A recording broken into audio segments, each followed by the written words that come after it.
Барлығы сәлем құрметті көрермендер. Сіздермен бірге Жарасқан Әбдірашев атындағы номер 62-ші мектеп лицейінің телестудиясы.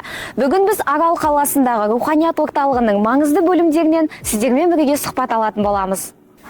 Ең алғашқы сұхбатымыздың қонағы аудандық музейдің ғылыми қызметкері Гүлнар Каримолдақызы. Сізге қойылатын ең алғашқы сұрағым, осы музейде ең көп қызығатын экспонаттар қандай? Сөзің дұрыс. Біздің аудандық музей ол тарихи ескі мекеме болып табылады. Жалпы біздің Арал ауданында музей 1930 жылдары болған, 47 жылы белгісіз себептермен жабылып қалған. Сөйтіп осы ауданның мәдениет майталманы Құдайберген Жасекенов ағамыздың көтермесімен 1988 жыл маусым айында Арал аудандық тарихи өлкетану музейі ашылды. Біздің музейде 11 мыңнан аса экспонат бар. Биыл бізге өте қуанышты жағдай, 26 маусымда біз мынандай үлкен руханият орталығына көшіп келдік. Енді осы музейге келушілердің көп сүйсініп қарайтын құнды раритет экспонаттарымыз көп. Оны айтатын болсақ, мынау жер дауын, жесір дауын шешкен Жетеспей бабамыздың өзінің пайдаланған қара сандығы мен шәйнегі. Одан қалды Қазақстан Республикасы қолөнер шеберлерінің мүшесі Құдайберген Құлманбетов ағамыздың жасаған, сүйектен жасаған домбырасы. Сонымен қатар мынау Аманөткел елді мекенінде Мырзаста дүниеге келген, ылғи арабша жазып, арабша оққан жаңағы Нұртуған Кенжеғұл бабамыздың араб тілінде жазған хиса дастандары. Міне осы сияқты айта берсек, бізде құнды экспонаттарымыз көп. Оның бәрі біздің музейге келушілердің қызығушылығын арттырады. Өте рахмет. Және де сізге қоятын келесі сұрағым, жастарды осы музейге жинау үшін, немесе қызықтыру үшін қандай жобалар іске асырылады? Өте орынды сұрақ. Қазіргі таңда біздің жастарымыз, мына мектеп оқушыларымыз өте қызығушылығы кең, көзқарасы кең балалар. Мысалы, бізде жастардың, жалпы оқушылардың музейге келу үшін бірінші музей білім беру орны болып табылады. Неге десеңіз, себебі бізде тұрған экспонаттардың бәрі ол жаңағы тарихы бар, ауданымыздың тарихынан, мәдениетінен сыр шертетін жәдігерлер. Бұл мектеп оқушыларының, жастардың теориялық білімін тәжірибе жүзінде, яғни артефакттарды, экспонаттарды қолдарымен ұстап, олардың білімін одан ары арттыра береді. Екіншіден, біздің музейдегі заңда экспонаттарымыз ол ұлттық құндылықтары бар заттар. Яғни біз ұрпақтар сабақтастығы музейдегі жәдігерлерді біз жастарымыз, оқушыларымыз біле отырып біледі. Және бұл жалпы музей мәдениет институты деп те атасақ болады. Сонымен қатар бұл шығармашылық ой өрісін арттыратын орын деуім келеді. Себебі мысалы музыкамен айналысатын, дизайнерлікпен сурет салатын әрбір жас осы музейге келіп, әрбір экспонатты, әрбір артефакты қолмен ұстай тұра, оның ой өрісі кеңейіп, шабыттана бастайды. Сонымен қатар біздің музей көп функционалды роль атқарады. Себебі өзің сұрағың барысында айтылғандай, біздің музейде жастармен, оқушылармен көптеген мәдени шаралар өтеді. Мысалы, квест ойындар, танымдық экскурсиялар, дөңгелек столдар, тақырыптық кештер, жыр кештері, осы қазақ әдебиетінің сүлейлері біздің елімізден туып өскен ақын жазушыларымыздың бізде тұтынған заттары да бар музей қорында. Міне содан жаңағы көрме ұйымдастырамыз. Міне осындай балаларды бір өзінің тарихын, әдебиетін жаңағы талпынып оқитындай, қабілетін арттыратындай көптеген мәдени шаралар ұйымдастырылып тұрады. Өте керемет. Жаңа бір сөзіңізде осы музейде 11 мың экспонат бар деп айтып қалдыңыз. Сол экспонаттарды жинау кезінде қандай қиыншылықтар туды? Енді қиыншылықтар көп қой. Бұрын біздің экспонаттарымызды сатып алатын еді, қазірде де сатып аламыз. Бірақ дегенменде кейбір осы жанашыр, өзінің елінің, жерінің тарихына жанашыр адамдар бізге сыйға береді. Мысалы, Құланды жылқы заводын 30 жылдай басқарған Жақсылық Жетесіп дейтін ағамыз бар. Осы біздің витринада тұр суреті. Осы ағамыздың бүткіл пайдаланған, тұтынған жеке заттарын осы туған келіні Бақытгүл Сермағанбетова апай Атабай бізге сыйға берді.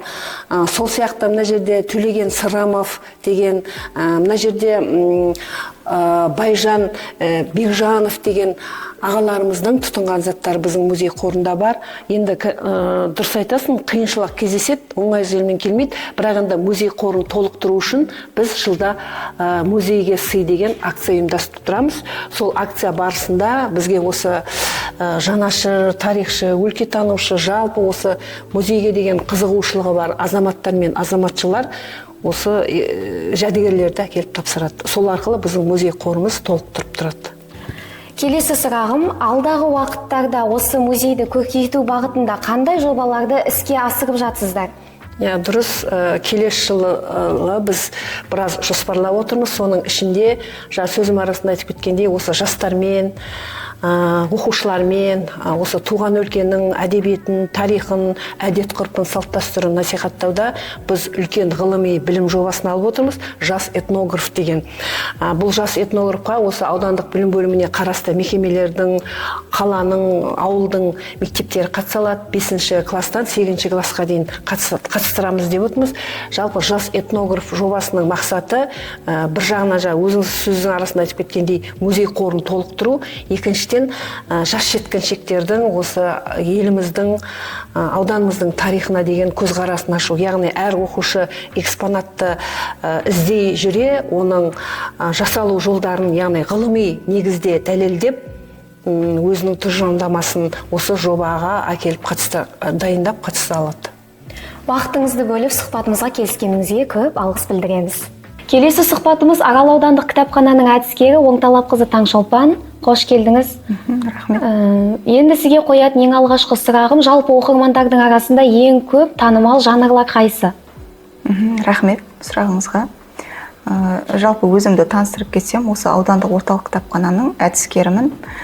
Жалпы қазіргі таңда кітапхана тек қана бұл кітап оқитын, кітап алатын, кітап сақтайтын орын емес, білімнің, мәдениеттің ордасы.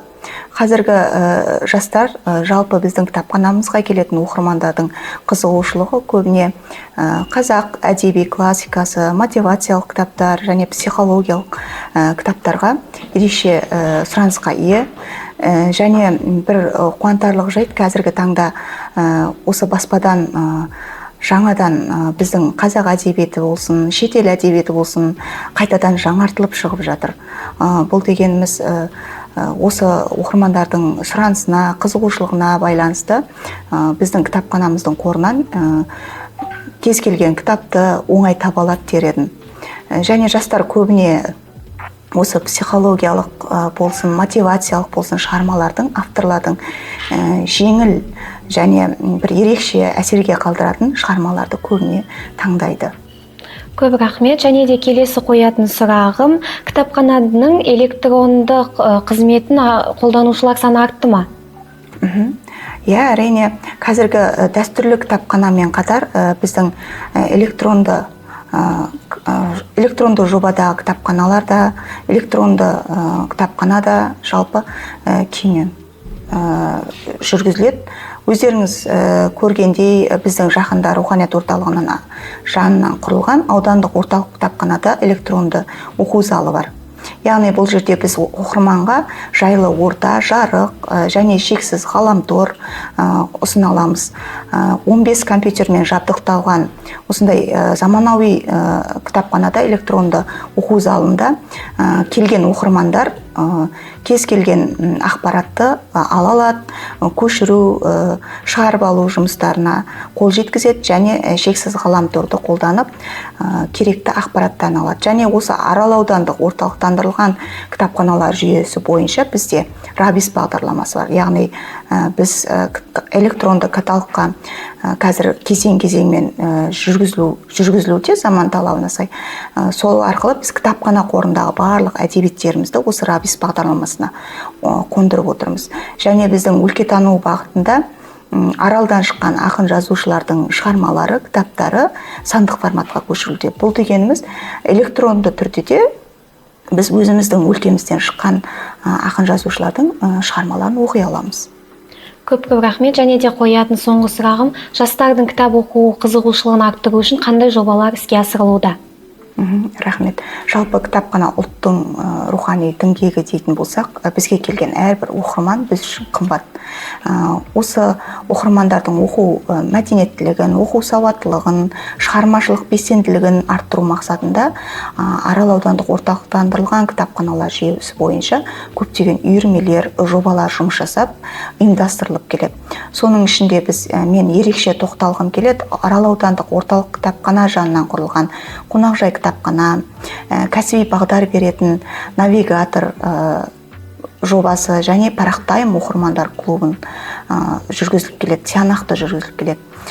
Бұл жерде қонақжай кітапхана бір шығармашылық, оқырмандардың шығармашылық мекені десек, кәсіби бағдар беретін навигатор жобасы бұл жай бағдарлама емес, жол көрсеткіш, яғни қазіргі таңдағы жоғары сынып оқушыларына арналған көрме. Яғни кәсіптік бағдар береді, өзінің қабілет ынтасына сай, осы жерде әртүрлі сала мамандарымен кітапханада кездесулер өткізіледі. Яғни сол жоғары сынып оқушыларына, ата-аналарымен келіп біздерде қатысады, өздерінің бір салаға, бір қызығушылықтары арқасында, мысалы осы жерде таңдап кетеді. Мен осы мамандықты таңдағым келеді. Рахмет, осындай ақпарат алдым деген. Бұл өте осы кездегі көп оқырмандардың қызығушылығын арттырып отқан жоба деген келеді. Және біздің Парақтайым оқырмандар клубы, бұл да біздің оқырмандар үшін қызығушылықта қазір өте сұранысқа ие. Бұл дегеніміз, бұл жерде тек қана оқырмандар жинала отырып бір белгілі бір әңгімені, бір кейіпкерді талдайды. Және бір ерекшелігі біздің осы Арал ауданындағы ақын жазушыларымызбен осы орталықта кездесе отырып, сол ақындардың өздерінің шығармаларын таңдайды, кейіпкерлерін талдайды. Және осы клубта қазір тек қана жастар емес, әртүрлі сала мамандары, қызметкерлер бар. 30 мүшесі бар, жалпы айына 3 рет осы орталықта жиналып, алдағы уақытқа жоспарлар құрады, белгілі бір шығарманы талдайды, және кітапханада өткізілген әрбір бір шараға қызығушылықтармен қатысады. Осы жақында Қызылорда облыстық мәдениет және спорт басқармасының басшысының орынбасары Жанзақ Қуаныш Қуанқанұлы және біздің Әбділда Тәжібаев атындағы облыстық әмбебап ғылыми кітапханасының басшысы Нұрлыбек Мыңжас осы Парақтайым оқырмандар клубына ерекше қызығушылық танытып мүше болды. Бұл біз үшін қуанышты жайт. Алдағы уақытта 2020 жылы осы кітапхана бойынша жалпы түрлі жобалар, шаралар, мәдени шаралар жоспарлануда. Соның бірегейі осы Парақтайым оқырмандар клубы аясында онлайн форматта осы кісілермен, Нұрлыбек Мыңжас ағаймен, Қуаныш Қуанқанұлымен және өздеріңізге белгілі біздің жерлесіміз Шархан Қазығұлмен онлайн форматта кештер өткізілу жоспарлануда. Бұлардың барлығы біздің оқырман үшін жасалып жатқан, оқырман игілігі үшін жасалып жатқан жобалар дер едім. Және бұл бұнымен тоқтап қалмайды. Осы аудандық орталықтандырылған кітапханалар жүйесі бойынша бұл менің айтып отырғаным осы қала бойынша жобалар болса, біздің әрбір ауылымызда оқырмандар үшін үйірмелер бар, шебер қолдар, арт-дизайн суретшілерге арналған. Және Қызылжар ауылдық модельдік кітапханасында бізде ауылдан шыққан ақындар жайлы ұлағат үйірмесі сол жергілікті тұрғындардың қызығушылығында. Яғни кез келген ақпаратты архив десек те болады, барлық материалды ақпаратты осы ауылдық кітапханамыздан алып отыр. Және соған байланысты түрлі шаралар өткізеді. Және бұл жалпы іс-шаралардың барлығы өздеріңіз байқасаңыздар біздің Facebook парақшаларымызда көрініп отырады. Оңталапқызы Таңшолпан ханым, сұхбат бергеніңіз үшін көптен көп алғысымызды білдіреміз. Достар, ендеше сұхбатымызды ары қарай аудандық архив филиалының басшысы Нұрқожа қызы Гүлнар апайымызбен жалғастырамыз. Саламатсыз ба апай? Сізге қоятын ең алғашқы сұрағым, осы архивте сақталған ең құнды немесе ерекше құжаттарды айтып өтсеңіз. Жақсы. Қызылорда облыстық архиві мемлекеттік мекемесінің Арал аудандық архив филиалы 1963 жылдан 2005 жылға дейін Арал, Қазалы, Қармақшы 3 ауданның құжатын сақтап келді. Қазіргі таңда біздің архивімізде 1919 жыл мен 2019 жыл аралығындағы бір ғасырлық құжат сақталатын орын. Енді біздің архивімізде өзі өңірлік тарихқа байланысты аудандық атқару комитетінің 1938 жылдан 2019 жыл аралығындағы шешімдер, өкім, қаулы барлық өңірге қатысты құжаттар табылады. Қазіргі таңда біздің архив қоймамызда 65 мыңға жуық құжат сақталады, 33 қорымыз бар. Оның ішінде жеке тектік, басқару құжаттар деп құжаттарымызды тең қалыпта сақтаймыз. Рахмет. Енді қоятын сізге екінші сұрағым, осы архивте тұрғындар ең жиі сұралатын анықтамалар қандай? Біздің архивтен халықтың ең көп сұранысы зейнеткерлік жасқа шығуға байланысты еңбек өтілдерін сұрайды. Еңбек өтілін анықтайтын анықтамалар, міндетті әлеуметтік аударымдар туралы құжаттарын сұрайды. Және мына өздеріңіз сияқты жеке тектік қордан көп сұрайды. Ата-бабаларының, ата-әжелерінің тектік құжаттарының мәлімет алғысы келіп көп сұранады. Біз ол мәліметтерді елді мекендерде орналасқан ауылдық жерлердің ауыл шаруашылық кітаптары бар, содан бере аламыз. Және де бізде ауданда құрметті азаматтар, Ұлы Отан соғыс ардагерлері, ұстаздар деген қор коллекциялары бар, жеке тектік. Сол құжаттардан көп мәліметтер алынады. Және де қоятын ең соңғы сұрағым, архивтік қор цифрландыру процесі қалай жүріп жатыр, ол тұрғындарға қандай ерекшелікпен әсер етеді? Архивтік цифрландыру жұмысы бізде өз жоспарлы түрде жүргізіліп жатыр. Бұл цифрландырудың негізгі мақсаты келешекте, қазіргі таңда да халықтың сұранысын оңайландыруға және де анықтаманың мерзімінде тез алыну жағдайларын жақсарту үшін. Және де ол қауіпсіздік жерлерде терең өзінің орнында сақталады. Көп рахмет. Вақытыңызды бөліп сұхбатымызға келіскеніңіз үшін алғысымызды білдіреміз. Руханият орталығының маңызды бөлімдерінің бірі азаматтық хал актілерін тіркеу бөлімі. Бұл жерде адам өміріндегі барлық ресми құжаттар тіркеледі. Ендеше сұхбатымызды бастайық. Азаматтық хал актілерін тіркеу бөлімінің басшысы Шапатжан қызы Жанар ханыммен жалғастырамыз. Саламатсыз ба? Сізге қоятын ең алғашқы сұрағым, соңғы жылдарда неке қию рәсімінде болған жаңалықтар мен өзгерістерді айтып өтсеңіз. Рахмет. Соңғы жылдары Қызылорда облысы әкімінің тапсырмасымен әрбір ауданға руханият орталығы ашылды. Осы зәулім әсем ғимараттан азаматтарға арналған үкімет мемлекеттік корпорациясының азаматтық хал актілер тіркеу бөлімі орын алып отыр. Осы ғимаратта салтанатты неке қию рәсімі жүргізілуде қазіргі таңда.